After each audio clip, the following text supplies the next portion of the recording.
Ce qui se passe au Cameroun n'a rien à voir avec l'homosexualité. Chez nous, c'est du satanisme. Vous vous rendez compte? Ce qu'on fait subir aux chefs, aux pères de famille, les pères de famille sont détruits, vous vous rendez compte? Imaginez-vous, dans une administration où tous ceux qui doivent avoir des promotions baissent la culotte. Ces gens, psychologiquement, sont complètement détruits. Ils ne peuvent pas travailler pour l'intérêt du pays. Ils savent qu'ils sont là, ils bénéficient à la force de leur derrière. Et c'est pour ça qu'ils sont méchants. Ils veulent tout détruire. Louche, dans la promotion, la formation des élites camerounaises, que pouvez-vous nous dire à ce sujet? Oui, M. Moda, effectivement, fort de mon expérience à la police judiciaire et aux renseignements généraux, j'ai beaucoup appris, et étant à la police judiciaire, j'ai vécu des situations inimaginables. Je rentrais le soir, j'étais incapable de dormir. Des épouses, des hautes personnalités, elles prenaient le courage à deux mains, elles venaient vers moi à la PJ, à la police judiciaire, pour se plaindre de leur mari. C'était des femmes complètement abattues. Et lorsque vous voulez savoir de quoi il était question, bien sûr, ouais, elles vous disaient que elles ont des enfants, garçons et filles, qui sont violés, violés, oui, par leur père, le géniteur. Et ce n'était pas des personnes de petit calibre. Il s'agit des personnalités. Bon, dans ce genre de situation, on ne va pas interroger une personnalité sans avoir une autorisation de la hiérarchie. Bien sûr. Bon, parfois, tout au moins, la majorité de cas, je ne recevais pas d'autorisation. Et lorsque je pouvais me battre d'une manière ou d'une autre à me rapprocher de la personnalité, on me renvoyait, en fait, après, on pouvait arracher quelques mots sur des confidences. Le concerné, il me renvoyait à des loges, des contraintes des loges, et qu'il ne faisait pas ça sciemment pour détruire ses propres enfants. Et que parfois on leur demandait même de faire ça en présence de leur épouse. Donc, cette histoire m'a tellement abattu, je passais mon temps à m'interroger. Comment on peut faire son enfant, garçon ou fille, il fait popo, il fait pipi sur vous, et puis après, un jour vous vous retrouvez sur cet enfant, ou derrière cet enfant. Bon, tout ça m'a tellement... j'ai gardé tout ça en mémoire. Alors, lorsque je suis affecté aux renseignements généraux, j'ai la chance, les renseignements généraux vous donnent la possibilité d'être partout au même moment, d'entrer partout, parce que c'est de la police en civil. Bien sûr.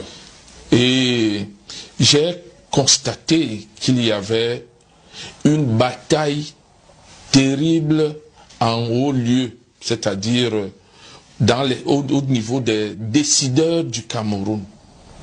Cette bataille avait un rapport avec les loges.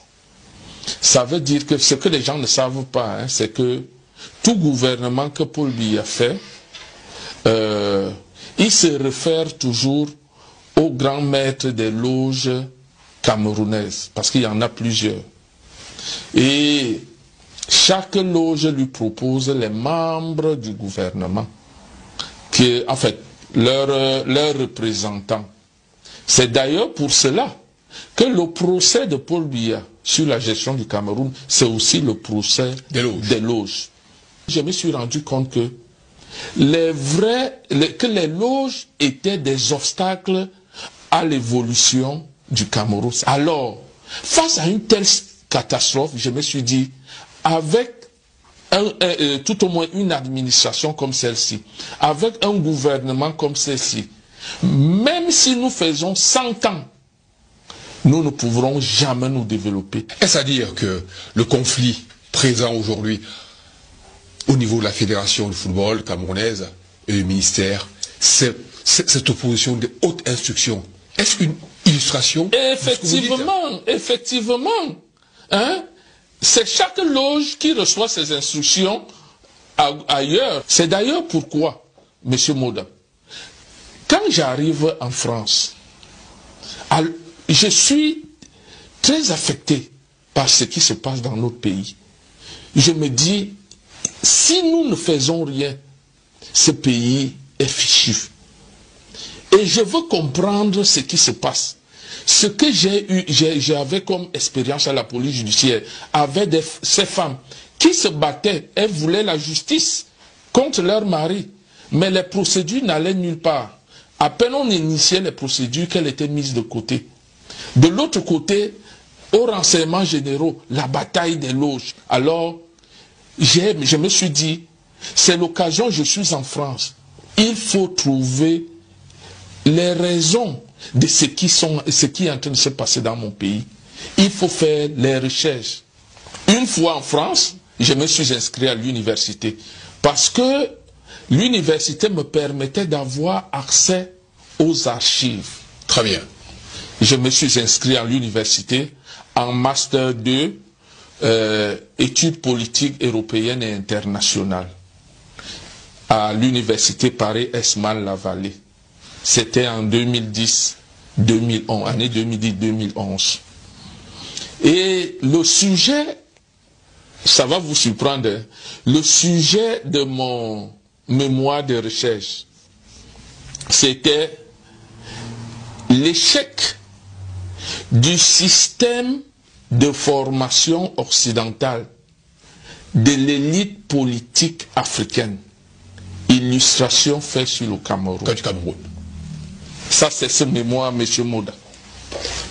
Voilà ce mémoire.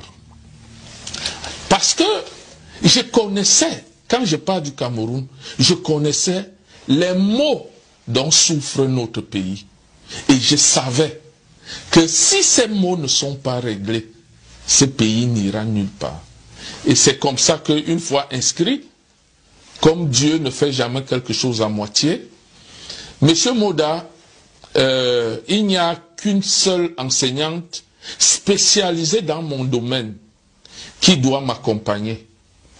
Elle lit mon sujet de mémoire et elle adopte. Elle accepte m'accompagner dans mes recherches. Et vous savez qui est cette femme? Vous allez le dire. Quand Dieu veut vous aider à avancer, il met tout à votre disposition. C'est la femme de l'ancien ministre de la Défense française sous Jacques Chirac. Très bien. Et c'est comme ça que elle m'accompagne en m'ouvrant, tout au moins en me donnant la possibilité d'accéder dans les archives de mon pays. On m'a posé la question, est-ce que vous êtes homophobe? Est-ce que, vous savez, en France, c'est légalisé? Je leur ai dit, ce qui se passe au Cameroun n'a rien à voir avec l'homosexualité. Chez nous, c'est du satanisme. Vous vous rendez compte? Ce qu'on fait subir aux chefs, aux pères de famille, les pères de famille sont détruits, vous vous rendez compte? Imaginez-vous, dans une administration où tous ceux qui doivent avoir des promotions baissent la culotte. Ces gens, psychologiquement, sont complètement détruits. Ils ne peuvent pas travailler pour l'intérêt du pays. Ils savent qu'ils sont là, ils bénéficient à la force de leur derrière. Et c'est pour ça qu'ils sont méchants. Ils veulent tout détruire.